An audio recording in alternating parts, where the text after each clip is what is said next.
going on, guys? Brandon here. Extremely late on this video. Subscriptions from last week.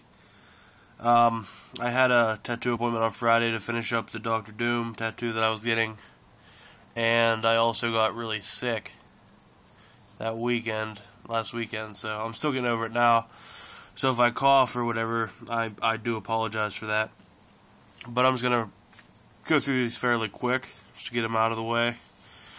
Just to get this video out of the way, I guess. But, Infernal Man-Thing number 3, after what seemed like forever. The first two came out pretty quickly, but the third one seemed like it took forever to come out. Probably the best cover out of all of them, but I'm still confused on how this is a Man-Thing story. Like, the story itself was great, a little confusing at times, but I don't understand how it was a Man-Thing story. Maybe I'll read them all in order again and see if I missed anything, but art's incredible, but I still don't see how it's a Man-Thing story. Clive Barker's Hellraiser, number 17. I finished this book, I closed it, and I just said, what? Because I missed something here. Like I said, I just jumped on this probably about a month or two ago, so I wasn't too familiar with it. Obviously, I'm familiar with Hellraiser because it's my favorite horror series movie. But, I mean, it shows some of Elliot's past. I think it was Elliot. And there's a weird, like, ghost dream scene. I don't know. I mean, love this cover, though. Love the Hellraiser books. It's ending shortly, I believe. I think I saw in previews. Avengers vs. X-Men, the Versus series. Great book here. I mean, as much as I hate the Black Panther, it was pretty awesome seeing Storm just pretty much just destroy him. Although Black Panther had a backup plan for fighting Storm, like if it ever happened, and that just is a dick maneuver. That's basically saying my marriage isn't gonna work. But whatever. And then Hawkeye versus Angel. Hawkeye's a super dick. I mean, it was pretty fun. He just shoots him and leaves. But love the Versus books. I think the last one, if I saw it, has Scarlet Witch and Hope fighting, and oh, that should be sick. Extreme X-Men number 2.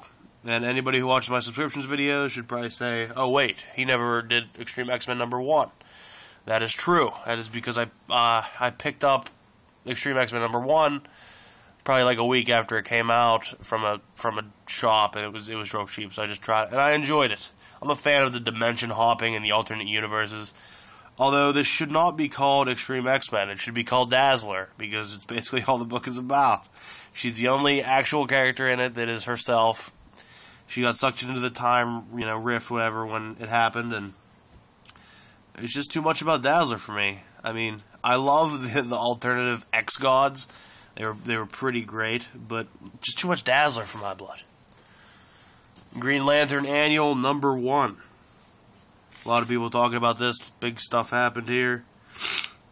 Are Hal Jordan and Sinestro both dead?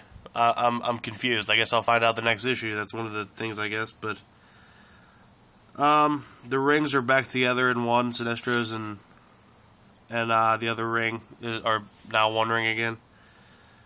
So who knows? I mean, can't wait to see. The Guardians keep the Black Hand for themselves to use as their own Lightbringer, I guess. I don't know. I liked it, though. It was really good.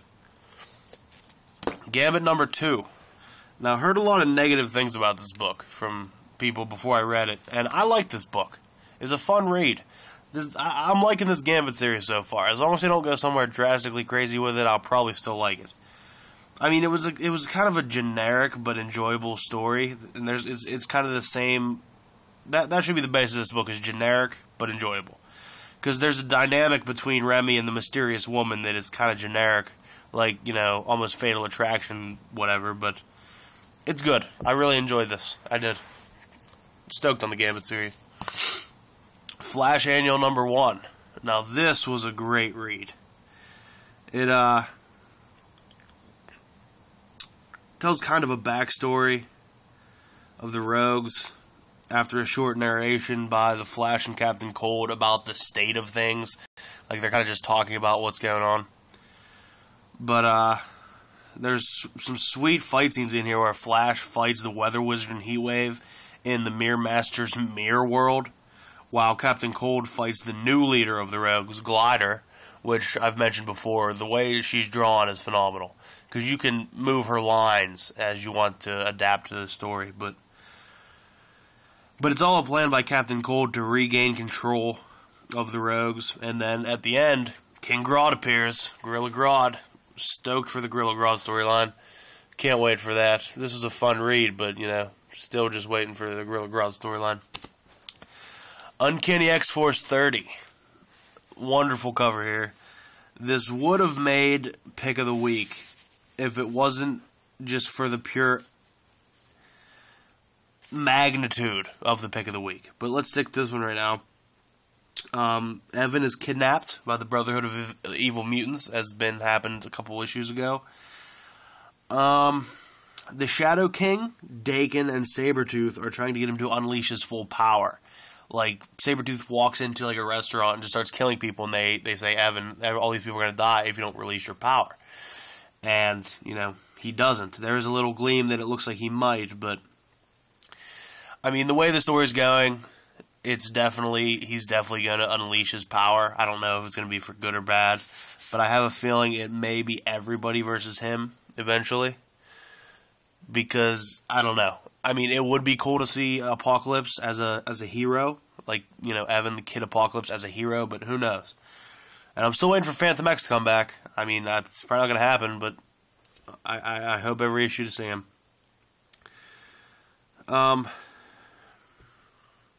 He doesn't kill anybody, obviously. And, I mean, it was a great book.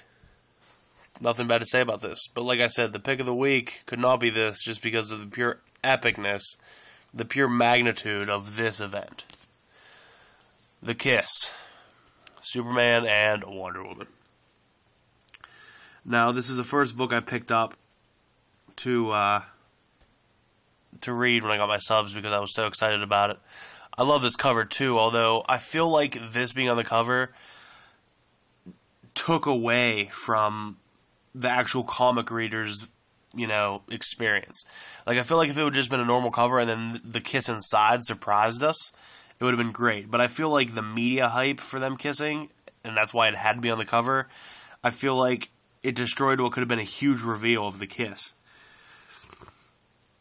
I feel that in hopes of gaining more readers, they cost the current, and loyal readers a very enjoyable reveal. I feel like the kiss itself inside was drawn beautifully, and it had like Soup's cape embracing Wonder Woman. It was a phenomenal page. Kudos on Jim Lee, although one negative on Jim Lee as well. When he draws Graves, I feel like it lacks a bunch of textural depth. If that makes any sense. Like, I feel like he's too plain. He doesn't have any depth to him. But other than that, I mean, I love this book. I love Wonder Woman, love Superman, so this is right up my alley. I don't think I have anything this Friday that I'm doing, so when I get my subs on Friday, I should have a video up. I really hope I do, because I think I've been on time once out of the past month. But whatever. And, that's it. Pick of the week, Justice League number 12 for The Kiss. And remember, have a great day.